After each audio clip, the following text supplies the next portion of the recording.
You are traffic, where the soft rubber of your tires meets the thick, hard asphalt of the road. This is who you are. The jerk in front of you going 45 in the fast lane, he is you and you are him. Traffic is a gas. As the road widens, it expands to fill the empty space. It is for this reason we must continue to add more lanes. It is a never-ending battle. You see, you are like Sisyphus. Your stone is your car. Your mountain is Interstate 880. Every morning, every evening, everywhere you need to go, you are traffic. Traffic is you. Each moment you sit, bumper to bumper, cursing the 400,000 other idiots who decided to drive to the same place at the same time as you. Remember the 399,999 other poor fools. They are you, and you are them. This is the way of the world. The infinite samsara, the suffering-laden, continuous cycle of life, death, and rebirth, without beginning or end. You are and always will be traffic. And the only solution, widen the road so you have more space to drive freely, without inhibitions. Repeat indefinitely. Just one more lane, bro. I promise. Just one more lane. It'll fix traffic this time. I promise. Please. Just one more lane, bro. Our culture is ruining America, and this is a perfect example. If you remove just one parking lot from the California coast, you would have enough room to build an entirely new Hooters. Then with no need for this ugly beach highway, you would be able to see the grand view of 2 to 3 more Hooters. Wrong! Car culture is not ruining America. You want to know what is? Hooters! 50% of all motorists in America are women, and that restaurant objectifies women. The people of California deserve much better than this. My plan is to replace this offensive line of establishments with the perfect alternative, fit for all American drivers regardless of gender. A beachfront, 18-lane expressway with a row of combination Sonic Starbucks with dedicated off-ramps leading to each of the drive-in stalls so that the proud progressive people of this state can finally enjoy the coast the way God intended. In their cars, honey barbecue sauced jumbo popcorn chicken combo in hand with a venti pumpkin spice latte in each cup holder. That'll teach these misogynistic pigs to mess with Lane Man. Our sun is one of 100 billion stars in our galaxy. In the deepest sense, the search for extraterrestrial intelligence is a search for ourselves. Wrong! As soon as I heard the news of the existence of aliens, I made it my goal to locate their homeworld. But when I approached their capital city, it didn't have a single fucking highway. Not even a pathetic 2-lane road. It was like this entire race of beings had yet to experience the beauty of the internal combustion engine. As I drove around their capital, I discovered that most of the residents of this sad city got around using the monorail. What's worse is not a single alien had even heard of Robert Moses, and I wasn't even the first fucking earthling they met. The goddamn Soviets had set up an embassy here 50 years ago. It was at this point I knew that we couldn't let the communists win. With some effort, I was able to convince the alien president to allow me and my company to upgrade their people's infrastructure. The plan was to convert every wretched pedestrian path to fit a minimum of 8 lanes of vehicle traffic and line every boulevard in town with the finest establishments Earth had to offer, including Dollar General, Home Depot, Arby's, and Walgreens. Now, of course, a few Soviet-brainwashed ETs complained that we were colonizing their planet with our beautiful culture, but what the fuck did they know? We encircled their entire puny little capital with a 72-lane beltway so that every alien man, woman, and non-binary being could finally enjoy the absolute automotive liberty that was their birthright as newly naturalized American citizens. The aliens moved their antennae in unison, expressing their undying love for Lane Man. These dumb Yankees have got it all wrong. Did they seriously need a highway running right through the center of town? Especially when they had a perfectly good 2-lane road connecting them to their neighbor. Let's decommission this entire highway and reconnect the two halves of this place. With a pedestrian promenade, with the finest Dutch architecture lining the new boulevard. And why the hell do they need 4 different places to buy a car? None of this will do. Let's switch this with a cute little farmer's market, selling fresh produce so the local population can stop eating that processed crap they pass off as food. These poor souls ripped out their entire downtown and replaced it with parking. It's okay. The people of Lake Success deserve much better than this, and as a centerpiece to their new and improved downtown, the hub of a regional rail network. Is that seriously an Amazon warehouse by the fucking airport? Why does a town this small even have an airport? They can wait an extra day for their goddamned prime delivery, and will finally complete the high-speed rail project. Their government couldn't. They can just take a train down to LAX if they must fly internationally. Dear God, I sure hope these hot dog eating oil junkies never visit Prague or Brussels. Oil! They seriously still drill fucking oil here. No, this won't do. These petrol-addicted colonials need to get their shit together and stop killing the planet. We'll convert this oil field into a nature reserve and replace the refinery with a transit-oriented development, so people no longer have to drive 30 minutes just to get to the local Walmart, or whatever the hell they call that stupid-ass store. Finally, with our help, America has achieved 1/5 of the greatness of the European mind. Aaron, where the hell have you been? Diana, I can explain, please. I don't care. Look at what they've done to Vista Hills. Oh my God, my beloved city. I know what has to be done. I must drive there immediately. Oh no, Lane Man. While you were goofing off with your little alien friends, the Europeans took over. It's too late for fixes. Ugh, where am I? You live here now, Aaron. Take a good look at this beautiful, walkable city. The roads have no more than 4 lanes, and you have easy access to the train station right from your apartment. Why would anyone take a stupid-ass train when they have their private vehicles? No more private vehicles for you, Lane Man. You've got to take the Shoelace Express. Diana, please let me go home. I'm afraid it's too late for that, Aaron.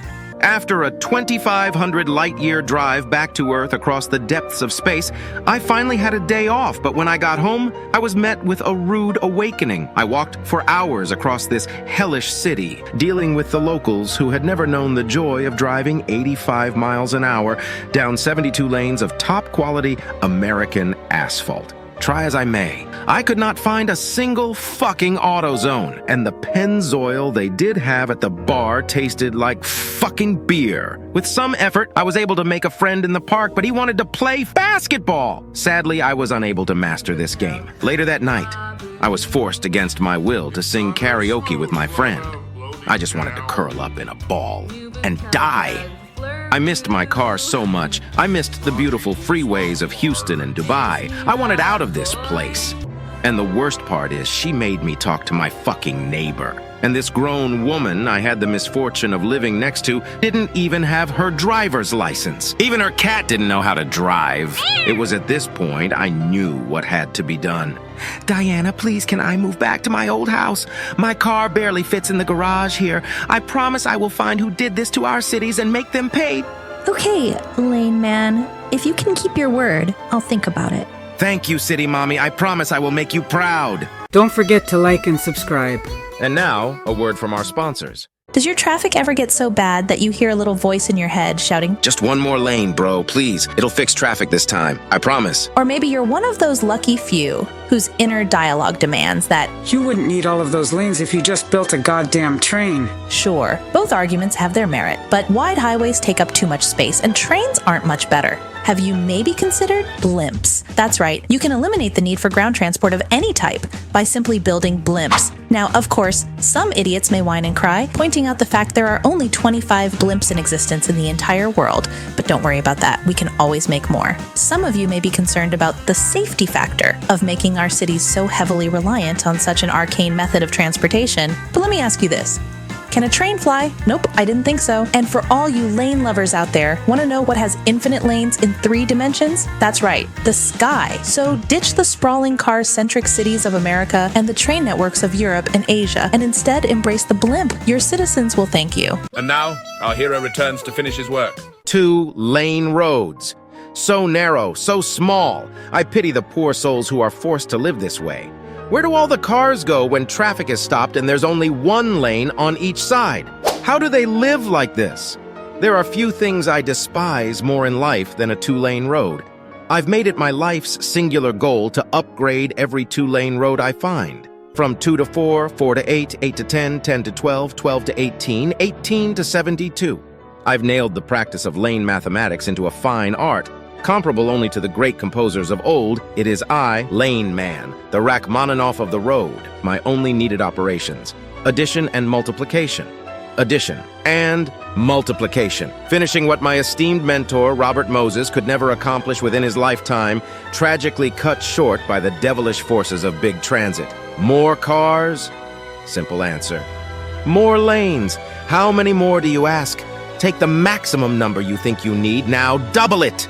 And as you do God's work, pay no mind to those haters who tell you that some of the lanes you add should be bike lanes, or even worse, bus lanes. You'll need neither bus nor bike if you simply provide enough space for every motorist to get where they need to go uninhibited. Do not let a single one of those negative Nancys get in the way of our end game, the maximization of automotive throughput in your city, at any cost. If you ever get discouraged, remember these words of wisdom. Born to drive. City is a fuck. Guy Shen, Interchange 'em all 2023. I am Lane Man. 410,757,864,530 dead pedestrians. Good afternoon, Seattle. I'm listening. Just kidding! Scrambled eggs all over my face. What is a boy to do? After months stuck in my own personal hell, when I finally escaped, I made my way to Seattle to visit my favorite landmark, the Alaskan Way Viaduct. But when I got there, they had removed it and replaced it with a waterfront boulevard with only 4 lanes. After all I'd been through, and I had to deal with this bullshit. And what's worse is the city was in the process of building a light rail system. I was so distraught, I nearly drove my car off the top of the Space Needle. It was at this point I had to call my fucking therapist. After a long chat, we agreed that it would be best for my mental health if I took this up with the city council. With a little bit of effort, I was able to win a contract to restore this historic landmark to its former glory. The plan was to cancel the disgusting light rail system and divert the funding to reviving Alaskan Way, giving the viaduct a rebirth as a quintuple-decker, 60-lane dual carriageway surrounding the entire city, stretching from King County Airport to Ballard, seamlessly connecting to all 12 lanes of Interstate 5. As expected, we were met with some resistance by a few whiny piss babies who said we were obstructing their views with our masterpiece of American engineering. But we weren't listening. So we kept going, finally giving the people of Seattle the much-needed north-south highway connection they deserved. And to make sure nobody would cry about the waterfront ever again, we drained Elliott Bay and replaced it with a massive photograph of the most powerful Seattle resident of all time, the great Carly Shay of iCarly fame. They really should have listened to Lane Man. Lane Man has left the building.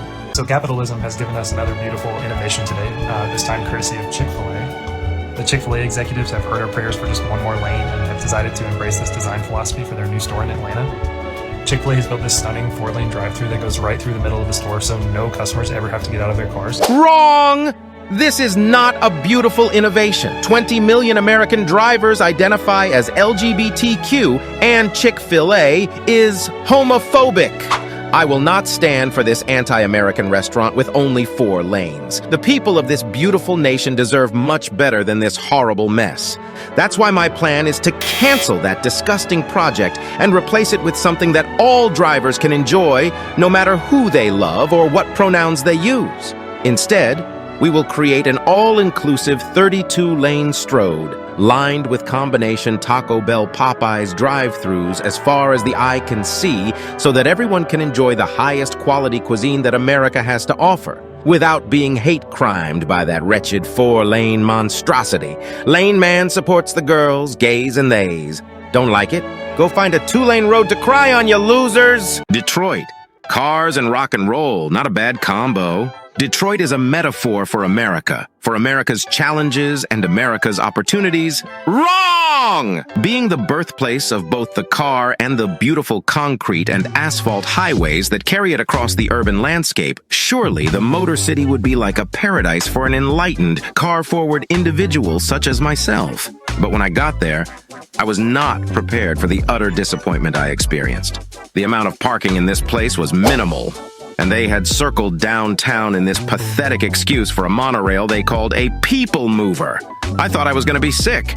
It was at this point I marched down to General Motors headquarters and begged them to do something. Luckily, GM's board of directors were able to convince the mayor to give me full control over the city. Our plan was to demolish that pathetic little toy train and replace it with the only people mover anybody would ever need.